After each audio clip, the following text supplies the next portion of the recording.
June 4ஆம் தேதி தேர்தல் நடத்தை விதிகள் திரும்ப பெறப்பட்டதும் போக்குவரத்து தொழிலாளர்களுக்கான 15வது ஊதிய ஒப்பந்த பேச்சுவார்த்தையை தொடங்கவில்லை என்றால் வேலைநிறுத்த போராட்டத்தில் ஈடுபடுவோம் என அண்ணா தொழிற்சங்க பேரவை எச்சரித்துள்ளது. 7 அம்ச கோரிக்கைகளை வலியுறுத்தி கடந்த ஜனவரி 8, 9 ஆகிய தேதிகளில் தமிழகம் முழுவதும் போக்குவரத்து தொழிலாளர்கள் மாபெரும் வேலைநிறுத்த போராட்டத்தில் ஈடுபட்டனர். தற்காலிகமாக தள்ளி வைக்குமாறு தொழிற்சங்கங்களுக்கு உயர்நீதிமன்றம் அறிவுறுத்தியது. இந்த நிலையில் விரைவில் விடியா திமுக அரசு போக்குவரத்து தொழிலாளர்களுக்கான ஊதிய ஒப்பந்த பேச்சுவார்த்தையை நடத்த வேண்டும் என அண்ணா தொழிற்சங்கம் கோரிக்கை வைத்துள்ளது. வருகிற 4ஆம் தேதி வரலும் கோட் ஆஃப் கான்ட்ராக்ட் இருந்து இந்த கோட் ஆஃப் கான்ட்ராக்ட் வர 4ஆம் தேதி முடிந்த உடனே எங்களுடைய பொதுச்செயலாளருடைய அனுமதியோடு எங்களுடைய கூட்டமைப்பில் இருக்கக்கூடிய சங்கங்களை ஒருங்கிணைத்து மிகப்பெரிய அளவில் எங்களுடைய ஆர்ப்பாட்டத்தை நடத்தி முன்னெடுத்துட்டு அடுத்த கட்டமாக இந்த வேலை நிறுத்தத்தை நாங்கள் தொடர்றதுக்கான பணிகளை முயற்சி எடுக்க போகிறோம். காரணம் என்னென்னா, இன்றைக்கி தொழிலாளர்கள் மிக மிக மிக அதிகமாக பாதிக்கப்பட்டிருக்காங்க. தொழிலாளர் பற்றாக்குறை இருக்குது, பேருந்துகள் சரியில்லை. இவ்வளோ பிரச்சனையை அரசு கண்டுக்காலாமல் கம்முன்னு இருக்கிறத ஏற்றுக்க முடியாதுங்கிறது எங்களுடைய நிலைப்பாடு.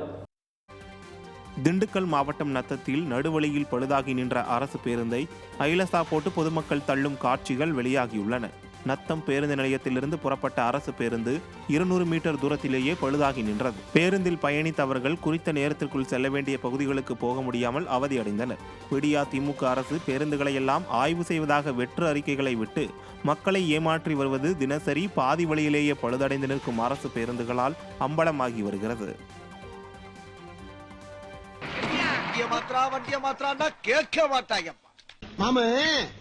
இந்த ஊர்ல தான் இதுக்கு பேரு பஸ், துபாயில எல்லாம் இதுக்கு பேரு குப்பலாரி.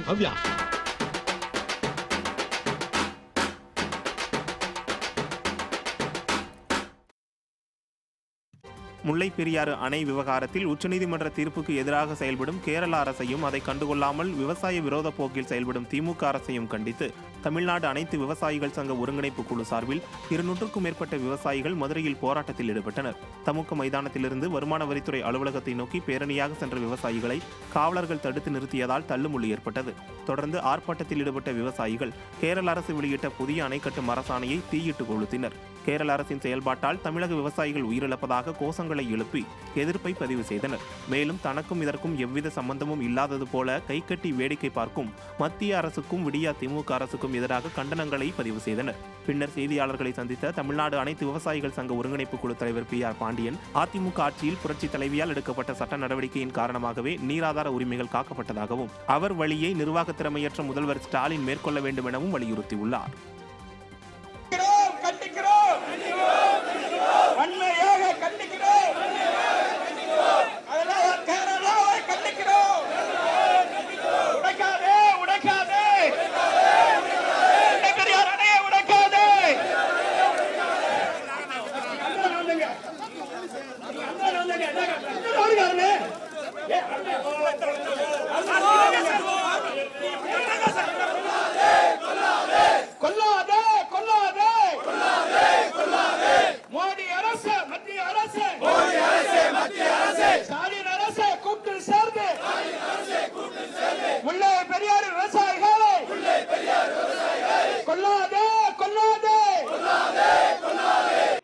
ஆண்டுகள் கடந்த நிலையிலும் திமுக அரசு எந்த நடவடிக்கைகளை மேற்கொள்ளவில்லை. 142 அடி அண்ணா திமுக ஆட்சி கால வரையிலும் உயர்த்தப்பட்டு மதுரை மண்டல மக்கள் பயன்படுத்தி வந்தார்கள். திமுக அரசு பொறுப்பேற்றது முதல் ரூல் கர்வ் முறை என்பதை ஏற்றுக்கொண்டு அணையை திறக்கிற அதிகாரத்தை கூட கேரளாவிடம் பறிகொடுத்து விட்டது. கேரள அரசாங்கமும் அமைச்சர்களும் அத்துமீறி அணைக்குள் நுழைந்து அவ்வப்போது தண்ணீரை திறந்து விடுகிறார்கள். இன்றைக்கு இடிப்பதற்கும் துணிந்து விட்டார்கள். எனவே மத்திய அரசு தொழில் பாதுகாப்பு படையை வழங்க வேண்டும். உடனடியாக சட்டவிரோத அணை கட்டுமான நடவடிக்கைக்கு தடை விதிக்க வேண்டும், நிராகரித்திட வேண்டும். மறுத்தால் தமிழ்நாடு அரசு விரைந்து கேரள அரசின் மீது உச்சநீதிமன்றத்தை அவமதிப்பு வழக்கு கேரள அரசின் மீது தொடுக்க வேண்டும். அரசியல் அணி என்கிற வேறால் கேரள அரசின் தமிழர் விரோத நடவடிக்கைகளை துணை போகக்கூடாது. திமுக மோடி அரசோடு துணை போவதை கைவிட்டு பகிரங்கமாக எதிர்ப்பதற்கு முன்னாள் முதலமைச்சர் அம்மையார் ஜெயலலிதா வழியை ஸ்டாலின் பின்பற்ற வேண்டும். நீராதார உரிமைகளில் அவர் எடுத்த சட்ட நடவடிக்கைகளை ஸ்டாலின் பின்பற்ற வேண்டும். அவர் பெற்றுத்தந்த உரிமைகளை பறிகொடுப்பதை அனுமதிக்க கூடாது என்று வலியுறுத்திதான் இந்த போராட்டத்தை தீவிரப்படுத்தியிருக்கிறோம்.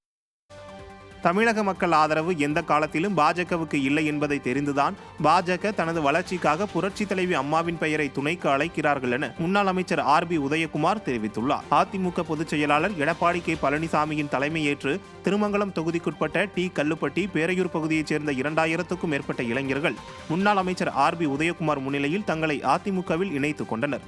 இந்த நிகழ்ச்சிக்கான ஏற்பாட்டினை அமைப்பு சாரா ஓட்டுநர் அணி மாவட்ட செயலாளர் ராமகிருஷ்ணன் செய்திருந்தார். இந்த நிகழ்ச்சியில் முன்னாள் எம்எல்ஏக்கள் மகேந்திரன், தமிழரசன், தவசி, மாணிக்கம், கருப்பையா உட்பட கட்சி நிர்வாகிகள் பலர் கலந்து கொண்டனர். சென்னையில் கட்டாய கல்வி உரிமை சட்டத்தின் கீழ் ஒதுக்கப்பட்ட இடங்களை விட கூடுதல் விண்ணப்பங்கள் பெறப்பட்டுள்ளதால் குலுக்கல் முறையில் மாணவர்கள் தேர்வு செய்யப்பட்டு வருகின்றனர். கட்டாய கல்வி உரிமை சட்டத்தின் கீழ் தனியார் பள்ளிகளில் சேர்வதற்கு 1 கிலோமீட்டர் எல்லைக்குள் இருக்க வேண்டும் என்ற திமுக அரசின் உத்தரவால் அவதியடைந்துள்ளதாக பெற்றோர்கள் வேதனை தெரிவித்துள்ளனர்.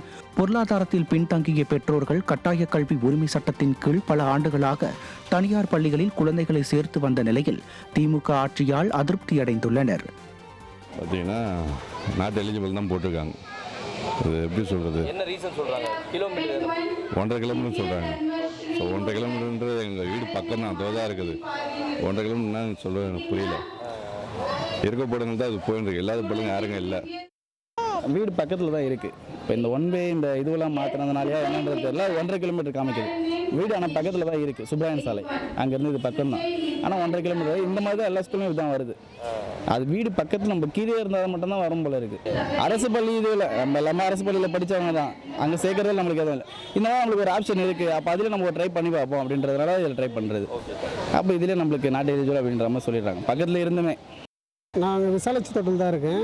இப்போ ஆர்டி அப்ளை பண்ணும்போது 1 கிலோமீட்டருக்குள்ளே இருக்கிற ஸ்கூல் தான் காமிச்சுது. அதனால தான் ஆர்டி அப்ளை பண்ணது. நாங்கள் இப்போ இங்கே கேட்டதுக்கு 1.2 கிலோமீட்டர் இருக்கிறதுனால ரிஜெக்ட் பண்ணிட்டாங்க. ஏற்கனவே ஃபஸ்ட்டு பையனுக்கு இதே ஸ்கூலில் தான் ஆர்டி அப்ளை பண்ணது அவன் எலிஜிபிளாக தான் இருந்தது. ஆனால் சீட்டு கிடைக்கிறதுனால நான் ஃபீஸ் கட்டி தான் படிக்க வைக்கிறேன். இப்போ இந்த பையனுக்கு மட்டும் கிடைக்கல, நாட் எலிஜிபிள் பண்ணிட்டாங்க. தமிழகத்தில் அரசு மற்றும் தனியார் மருத்துவக் கல்லூரிகளில் உள்ள BSc நர்சிங், B.Pharm உள்ளிட்ட 19 வகையான துணை மருத்துவ படிப்புகளுக்கு 5 நாட்களில் 25,000க்கும் மேற்பட்டோர் விண்ணப்பித்துள்ளனர். மொத்தமுள்ள 21,000க்கும் மேற்பட்ட இடங்களுக்கு ஜூன் 21ஆம் தேதி வரை விண்ணப்பிக்கலாம். +2 மதிப்பெண் அடிப்படையில் மாணவர் சேர்க்கை நடைபெறும் நிலையில் www.tnmedicalselection.org என்ற இணையதளத்தில் விண்ணப்ப பதிவு கடந்த 23ஆம் தேதி துவங்கி நடைபெற்று வருகிறது. காஞ்சிபுரம் மாவட்டத்தில் அனைத்து ரேஷன் கடைகளிலும் குடும்ப அட்டைதாரர்களுக்கு மே மாதம் வழங்க வேண்டிய பாமாயில், துவரம்பருப்பு உள்ளிட்ட பொருட்கள் 27 நாட்கள் கடந்தும் இதுவரை வழங்கவில்லை என பொதுமக்கள் புகார் தெரிவித்துள்ளனர். சில கடைகளில் மே மாதம் வழங்க வேண்டிய பொருட்களை ஜூன் மாதம் தருவதாக கூறுவதால் குடும்ப தலைவிகள் அதிருப்தி அடைந்துள்ளனர். விடியா திமுக ஆட்சி விலைவாசியை விண்ணை முட்ட வைத்து சாதனை செய்ததோடு ரேஷன் பொருட்களையும் முடக்கி வஞ்சிப்பதாக வருத்தம் தெரிவித்துள்ளனர். கோதுமை போடல, அதுக்கப்புறம் அதுவும் வரல, கோதுமை வரலன்னாங்க. அப்புறமா பருப்பு இல்லைன்னாங்க, பாமாயில் இல்லைன்னாங்க. சரி கொஞ்சம் என்ன நாளைக்கு வரலாமா, நாளைக்கு வந்து பார்க்குறேன், நாளைக்கு வந்து பார்க்குறேன். ஒவ்வொரு நாளும் 5ஆம் தேதி பார்த்துட்டு தான் இருந்தோம். பாமாயில் போடல, பருப்பு இல்லை. உனக்கு எதுவும் இல்லை, மாதம் கடைசி ஆயிடுச்சு, வந்துக்கிறதே கொஞ்சம் தான் அப்படின்னு சொல்கிறாங்க சார். அப்போ எங்கள் பொருளெலாம் எங்கே சார் போகுது? நாங்கள் இதை நம்பி தானே சார் இருக்கிறோம். இது வந்தால் எங்களுக்கு ஒரு பாமாயில் வந்தால் எங்களுக்கு காசு கொஞ்சம் மிச்சம்ட்டு நாங்கள் அப்படி கூலி வேலை செய்கிறோம் சார். நாங்கள் அது எங்களுக்கு மாதம் ஒரு லோடு தான் சார் போகுது அந்த கூலி வேலை செய்யறோம்.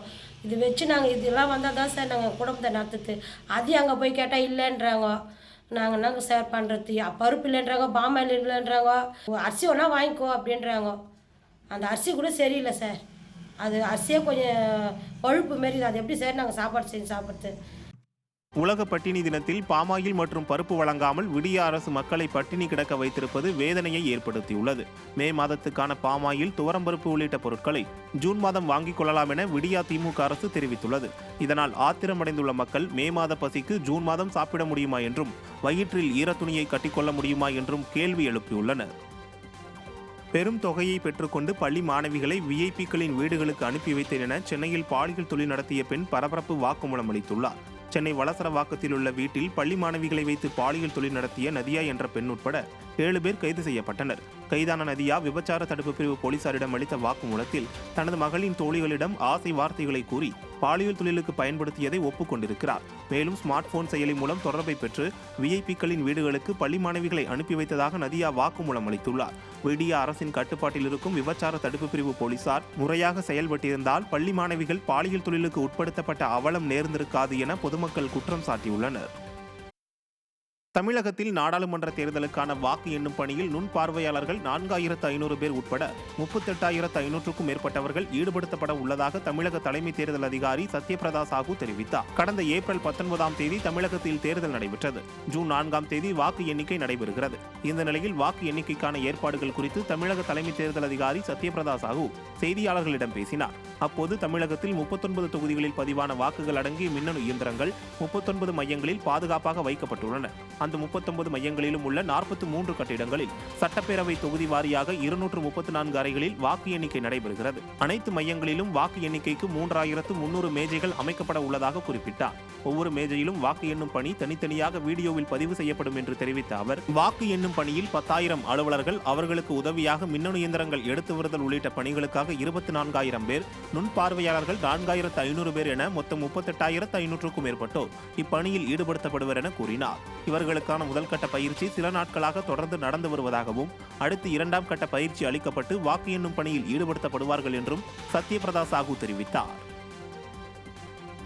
நெல்லை மாவட்டம் பனகுடி அருகே அத்திப்புதூர் கிராமத்தில் ஈ தொல்லை அதிகரித்துள்ளதாக அப்பகுதி மக்கள் வேதனை தெரிவித்துள்ளனர். பனகுடி அருகே அத்திப்புதூர் கிராமத்தில் கடந்த சில மாதங்களாக ஈக்களின் தொல்லை அதிகரித்துள்ளதாக பொதுமக்கள் குற்றம் சாட்டியுள்ளனர்.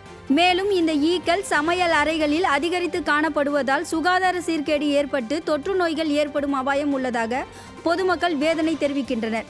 இது குறித்து அதிகாரிகள் நடவடிக்கை எடுத்து ஈக்களின் தொல்லையை கட்டுப்படுத்த வேண்டும் என அப்பகுதி மக்கள் வலியுறுத்தியுள்ளனர். இங்க என்னன்னா இங்க ஃபேன் போடாம இருக்க முடியாது, ஒரு வேலை பார்க்க முடியாது. அப்புறம் பாத்தீங்கன்னா சாதம் எடுத்துட்டு கரண்டி வைக்க முடியல. சின்ன பிள்ளைங்களுக்கு ஒரு காஃபி ஆத்திட்டு ஒரு 2 நிமிஷம் வைக்க முடியாது, அவ்வளவு ஈ விழுது. அதுல ஒரு நிமிஷத்துக்கு 10-50 ஈயாவது விழும், வச்சுட்டு இங்க திரும்புறதுக்குள்ள. அப்படி இங்க எங்க ஊர்ல அவ்வளவு ஒரு ஈ. அது மருந்து போட்டாலுமே அது போற மாதிரி எல்லாம் தெரியல எங்களுக்கு. அப்படி மருந்து ஸ்ப்ரே வாங்கி அடிச்சு பார்க்கோம், அதெல்லாம் அடிச்சு பார்க்கோம். அப்படியெல்லாம் எங்களுக்கு ஒண்ணுமே போற மாதிரி தெரியல. நாங்க பிடி தான் சுத்தம், வெளியே இருந்து கொஞ்ச நேரம் கூட ஒரு காத்து இல்லாம சுத்த முடியாதுங்க. எங்களுக்கு இப்போ ரொம்ப நாளாக அந்த ஈ தொல்லை ரொம்ப இருக்கு. அதாவது சாப்பிட முடியல, தூங்க முடியாது, எதுவுமே ஒரு டீ குடிக்க முடியாது. ஏதாவது ஒரு சமையல் பண்ணாலும் அதில் அவ்வளோ ஈ உள்ள விழுந்துருக்கு. எதுவுமே பண்ண முடியாது, ரொம்ப அவஸ்தையாக இருக்குது. குழந்தைகளுக்கு இந்த நோய் தொற்றுலாம் ரொம்ப பரவுது, அடிக்கடி காய்ச்சல் வருது, இந்த வாமிட்டிங் அந்த மாதிரி ரொம்ப சுகாதார கேடாக இருக்குது. இது அரசு ரொம்ப சீக்கிரமாக நடவடிக்கை வச்சா நல்லாயிருக்கும்.